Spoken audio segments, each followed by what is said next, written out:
안녕하세요. 나와 주님 사이입니다. 오늘은 저에게 특별한 순간, 처음으로 진심으로 울며 기도했던 이야기를 나누려고 합니다. 누구에게도 말하지 못했던 마음의 무게와 그 순간, 주님 앞에서 진실하게 내 모든 것을 내려놓았던 그 시간, 그때의 눈물과 기도가 어떻게 저를 변화시켰는지 함께 이야기해 보겠습니다. 부디 이 이야기가 마음의 작은 위로와 용기가 되길 바랍니다. 20해하고도 5번의 계절이 내 위를 스쳐 지나갔지만 그 밤처럼 모든 것이 한꺼번에 무너져 내린 적은 없었다. 아니 어쩌면 무너질 것이 남아있다는 사실조차 몰랐던 어린 날들의 연속이었는지도 모른다. 나는 늘 괜찮다고 스스로를 다독였고 세상은 그런 내 주문에 화답이라도 하듯 그럭저럭 평온한 얼굴을 하고 있었다. 적어도 그날 밤 모든 것이 거짓이었음을 깨닫기 전까지는. 서울의 밤은 늘 그랬듯 화려했지만 내겐 그저 소음과 빛의 공해일 뿐이었다. 작은 자취방 창문으로 새어 들어오는 도시의 불빛은 위로가 되기는커녕 오히려 내 안의 어둠을 더욱 짙게 만들었다. 그날따라 유난히 심장이 세차게 뛰었고 손끝은 이유 없이 저려왔다. 며칠 전부터 시작된 불면은 이제 일상이 되어버렸고 잠들지 못하는 밤이면 어김없이 온갖 생각들이 머릿속을 헤집고 다녔다. 무엇이 나를 이토록 불안하게 만드는가? 곰곰이 되짚어 보아도 뚜렷한 이유를 찾을 수 없다는 사실이 나를 더욱 절망으로 몰아넣었다. 취업 준비라는 무거운 짐 불투명한 미래에 대한 막연한 공포, 그리고 어쩌면 가장 근원적이었을지도 모르는 인간관계에서 오는 깊은 회의감. 하나하나 떼어놓고 보면 그럭저럭 감당할 수 있을 것 같은 문제들이었지만 그것들이 한데 엉켜 거대한 괴물처럼 나를 압도해왔다. 어릴 적 나는 주일이면 엄마 손에 이끌려 교회에 나가곤 했다. 찬송가를 따라 부르고 목사님의 설교를 들었지만 그것들은 그저 어린 내겐 하나의 습관 같은 것이었지 뜨거운 믿음이나 간절한 기도로 이어지지는 못했다. 하나님이라는 존재는 늘 저 멀리 하늘 어딘가에 계신 나와는 별 상관없는 분처럼 느껴졌다. 기도는 필요할 때 소원을 비는 주문 정도로 여겼고 그마저도 성인이 된 후로는 거의 하지 않았다. 내 힘으로 해결할 수 없는 일은 없다고 혹은 없어야 한다고 믿어왔으니까. 어리석은 자만이었다. 그 밤 나는 처음으로 내 힘으로는 아무것도 할 수 없다는 것을 처절하게 깨달았다.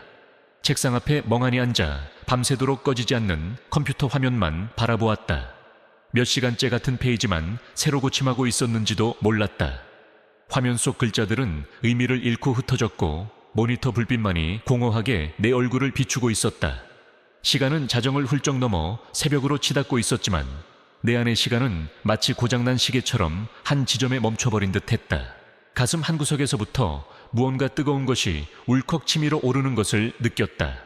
그것은 분노도 슬픔도 아닌 형언할 수 없는 어떤 감정의 응어리였다. 나는 그것을 애써 눌러왔지만 더 이상은 불가능했다. 마치 위태롭게 쌓아 올린 탑이 한순간에 무너지듯 내 안에 무언가가 와르르 무너져 내리고 있었다. 숨이 가빠오기 시작했고 눈앞이 흐릿해졌다. 더는 버틸 수 없었다. 이것이 내가 기억하는 그 길고 어두웠던 밤의 시작이었다. 눈물과 기도가 나를 찾아오기 직전 절망이라는 이름의 깊은 그림자가 온 세상을 뒤덮던 순간이었다. 그때까지만 해도 나는 알지 못했다. 그 절망의 끝에서 내가 무엇을 발견하게 될지를, 그리고 그 밤이 내 인생을 송두리째 바꾸어 놓을 기적의 서막이 될 줄을. 도시의 소음은 여전히 창밖에서 웅웅거렸지만 내 귓께는 오직 내 심장이 터질 듯 뛰는 소리와 거친 숨소리만이 가득했다. 곧이어 아주 작은 신음과 함께 첫 번째 눈물방울이 힘없이 떨어져 내릴 것이었다. 작은 자취방 안시가는 새벽의 가장 깊은 곳을 향해 흐르고 있었다. 창밖은 여전히 어둠에 잠겨 있었지만 도시의 심장은 미약하게나마 뛰고 있는 듯 간헐적인 차량 소음이 정적을 갈랐다. 그러나 내 공간은 마치 진공 상태처럼 모든 소리가 차단된 듯 오직 내 안에서 들끓는 격렬한 감정의 소용돌이만이 전부였다. 책상 위 차갑게 식어버린 커피잔 옆으로 힘없이 떨어진 첫 번째 눈물방울은 시작에 불과했다. 그것은 마치 마른 강바닥에 처음 스며드는 물기처럼 곧이어 닥쳐올 거대한 홍수를 예고하는 신호탄이었다. 처음에는 그저 눈가가 뜨거워지는 정도였다. 나는 이것이 일시적인 감정의 동요일 뿐이라고, 곧 괜찮아질 것이라고 애써 스스로를 속이려 했다. 하지만 둑이 무너지기 직전 세차게 흔들리는 물결처럼 내 안의 감정은 걷잡을 수 없이 불어나고 있었다.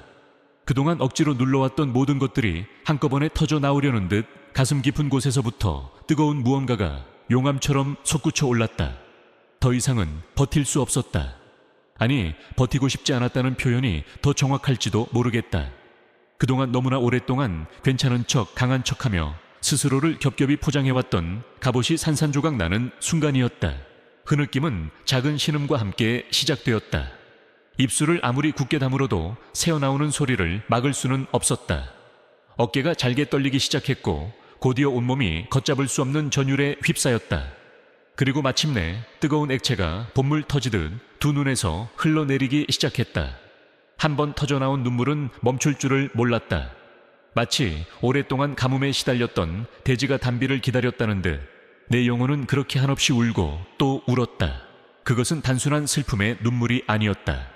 그 안에는 켜켜이 쌓여왔던 절망, 미래에 대한 깊은 불안, 누구에게도 이해받지 못한다는 처절한 외로움, 그리고 어쩌면 스스로에 대한 실망과 분노까지도 뒤섞여 있었다.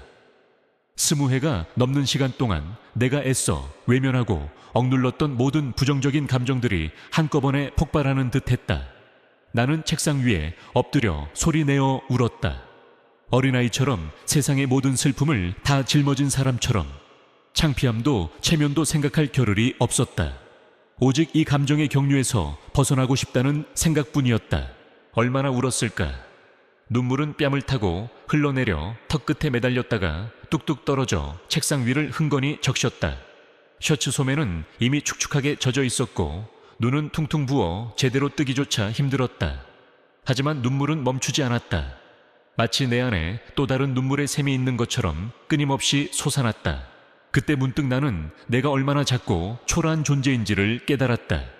세상이라는 거대한 톱니바퀴 속에서 나는 그저 힘없이 굴러가는 작은 부속품에 불과했다. 내가 사라진다 해도 세상은 아무렇지도 않게 돌아갈 것이고 내 고통과 절망은 누구에게도 중요하지 않을 것만 같았다. 그동안 내가 붙잡고 있던 모든 것들이 한낱 신기루처럼 느껴졌다. 대단한 꿈을 꾸었던 것도 아니었다.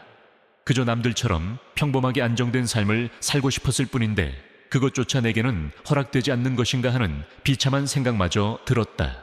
세상은 불공평했다. 어떤 이는 너무나 쉽게 모든 것을 가지는 것처럼 보였지만 나는 작은 것 하나를 얻기 위해서도 발버둥 쳐야 했다. 그리고 그 발버둥조차 이제는 힘에 부쳤다. 모든 것을 포기하고 싶었다.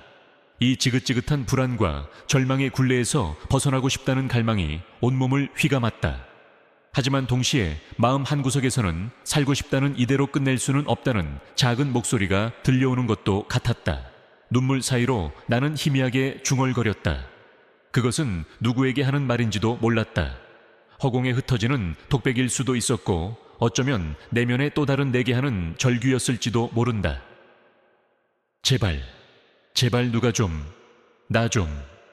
말은 제대로 이어지지 못하고 흐느낌 속에 묻혔다. 하지만 그 짧은 외침 속에는 내 모든 절박함이 담겨 있었다. 어둠 속에서 나는 한없이 무력했다. 내가 할 수 있는 것은 아무것도 없었다. 그저 흐르는 눈물을 방치하고 터져나오는 울음을 삼키는 것 외에는. 그 순간 나는 처음으로 깨달았다. 인간의 힘이라는 것이 얼마나 보잘것없는지를.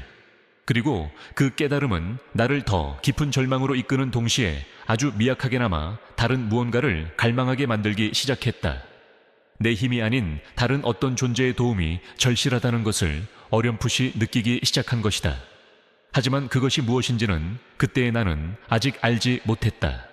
그저 칠흑 같은 어둠 속에서 길을 잃은 아이처럼 보이지 않는 손길을 갈구하며 울부짖고 있을 뿐이었다.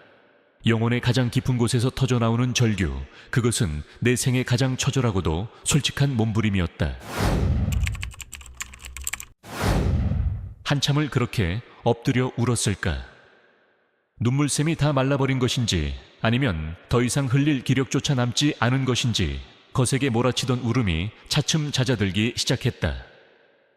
끄끄거리는 흐느낌만이 간헐적으로 어깨를 들썩이게 했고 퉁퉁 부은 눈은 쓰라리고 아팠다. 방 안의 공기는 여전히 무겁게 가라앉아 있었지만 격렬했던 감정의 폭풍이 지나간 자리에 아주 미세한 그러나 분명한 어떤 변화가 감지되기 시작했다. 그것은 마치 칠흑 같은 어둠 속에서 아주 멀리 희미하게 깜빡이는 별빛을 발견한 듯한 느낌이었다. 나는 천천히 고개를 들었다. 축축하게 젖은 책상 위로 얼룩진 내 눈물 자국이 먼저 눈에 들어왔다. 그것은 마치 내 절망의 지형도처럼 보였다. 그 순간 아주 자연스럽게, 아니 나도 모르는 어떤 힘에 이끌리듯 두 손이 모아졌다. 어색하기 짝이 없는 동작이었다. 마지막으로 이렇게 두 손을 모아본 것이 언제였던가. 기억조차 희미했다. 하지만 그런 것은 중요하지 않았다. 지금 내게 필요한 것은 형식이 아니었다. 그리고 아주 작은 목소리가 새어나왔다. 처음에는 거의 입술만 달싹이는 수준이었다. 누구라도 거기 계시다면 제발. 목소리는 형편없이 갈라지고 떨렸지만 그 안에는 내가 평생 한 번도 내보지 못했던 절박함과 간절함이 실려 있었다. 이것은 주문을 외우듯 조건 반사적으로 했던 어린 시절의 기도와는 분명히 달랐다. 무엇을 구해야 할지, 어떤 단어를 선택해야 할지조차 몰랐다. 그저 이 끝 모를 절망에서 벗어나고 싶다는 누군가 내 이 처절한 울부짖음을 들어주었으면 좋겠다는 본능적인 외침이었다. 나는 눈을 감았다. 깜깜한 어둠 속에서 나는 필사적으로 무언가를 떠올리려 애썼다. 어릴 적 엄마 손을 잡고 갔던 교회의 희미한 기억들, 주일학교 선생님이 들려주었던 성경 이야기의 단편들, 그 속에서 어렴풋이 떠오르는 한 존재 하나님. 그동안 내 삶과는 아무런 상관도 없는 것처럼 여겨왔던 그 이름이 지금 이 순간 내 입술 가장 가까운 곳에서 맴돌고 있었다. 하나님, 만약 정말로 계시다면 저 좀 살려주세요. 드디어 그 이름이 터져 나왔다. 그 이름을 부르는 순간 가슴 한구석이 다시 한번 뜨겁게 저며 오는 것을 느꼈다. 하지만 이번에는 이전의 절망과는 다른 종류의 감정이었다. 그것은 오히려 깊은 슬픔과 회한, 그리고 아주 작은 기대감이 뒤섞인 복잡한 파동이었다. 제가 뭘 잘못했는지 모르겠어요. 하지만 너무 힘들어요. 더 이상은 정말 못 견디겠어요. 두서없는 말들이었다.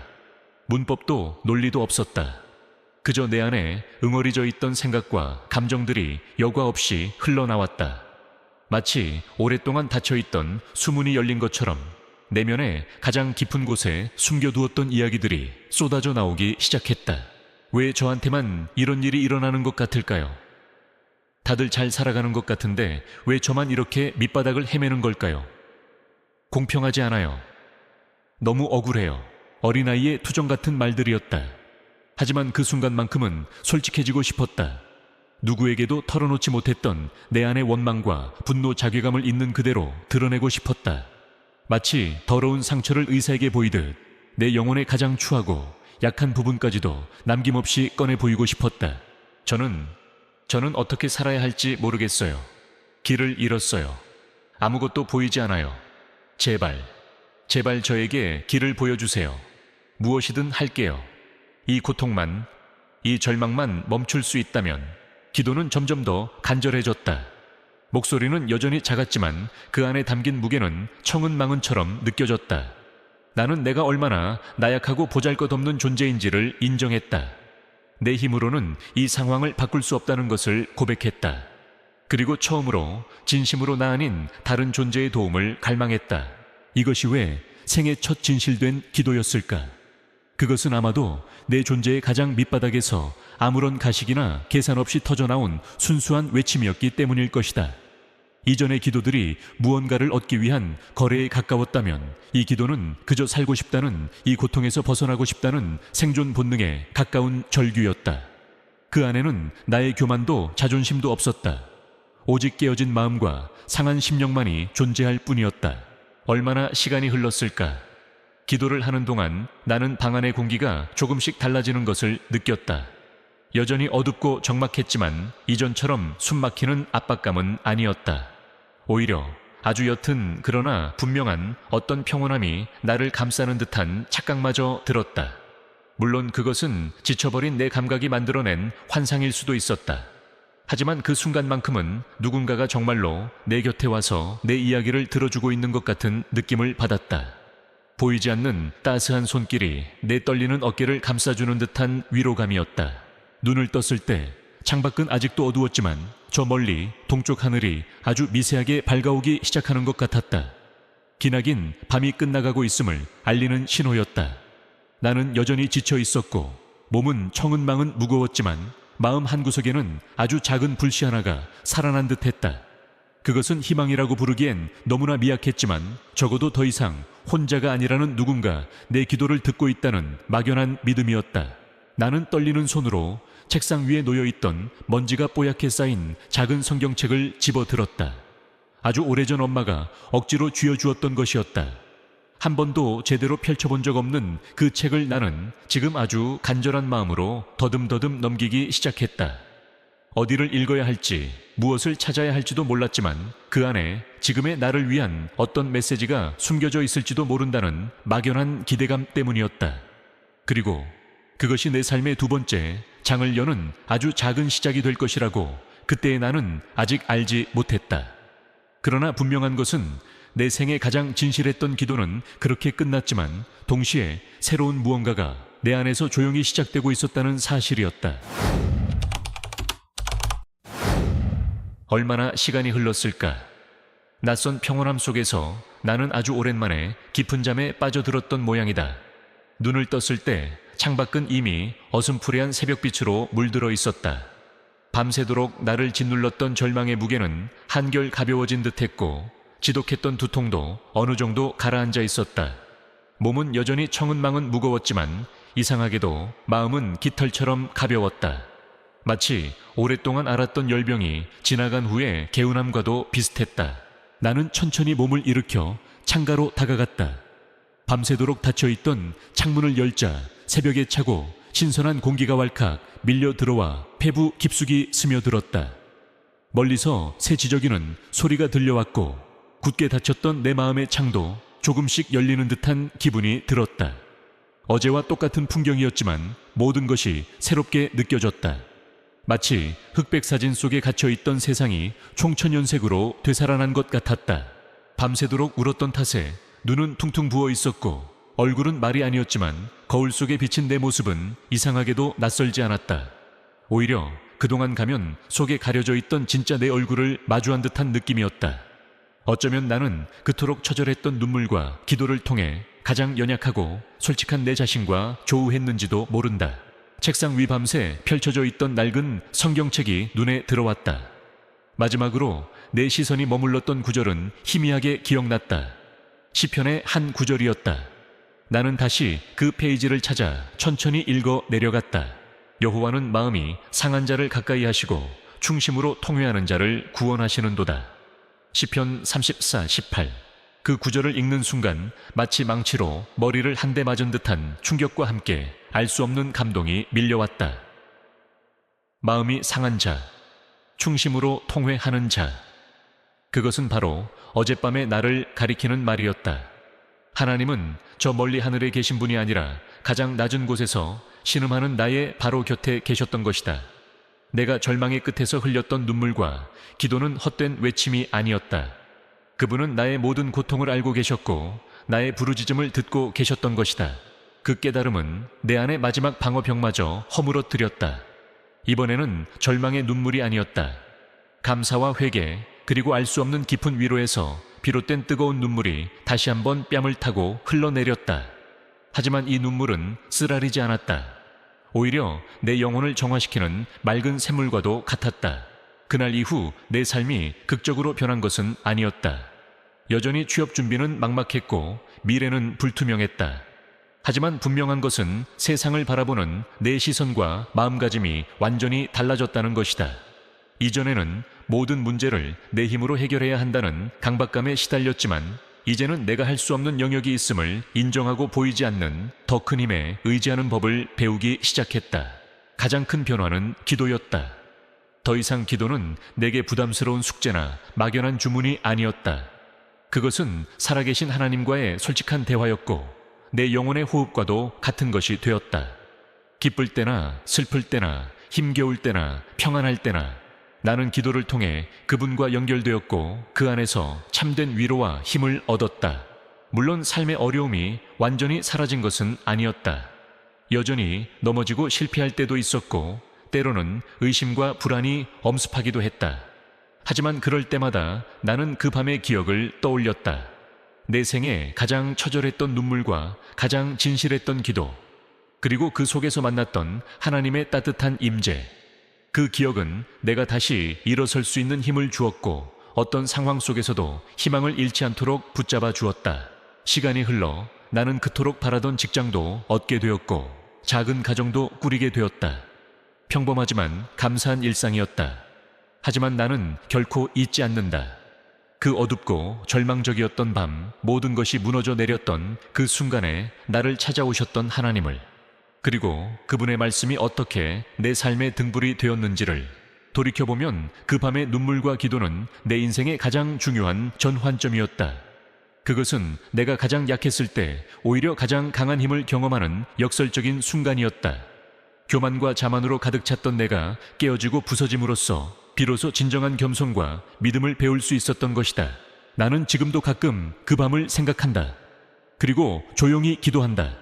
그때의 간절함과 순수함을 잃지 않기를. 그리고 내 삶이 끝나는 날까지 마음이 상한 자를 가까이 하시고 충심으로 통회하는 자를 구원하시는 그분의 은혜를 증거하는 삶을 살게 해달라고. 그 밤 절망의 끝에서 시작된 나의 진짜 이야기는 아직 끝나지 않았다. 오히려 이제 막 새로운 장을 향해 나아가고 있을 뿐이다.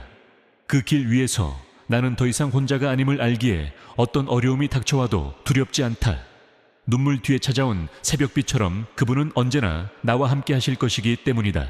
오늘 제 진솔한 이야기를 들어주셔서 감사합니다.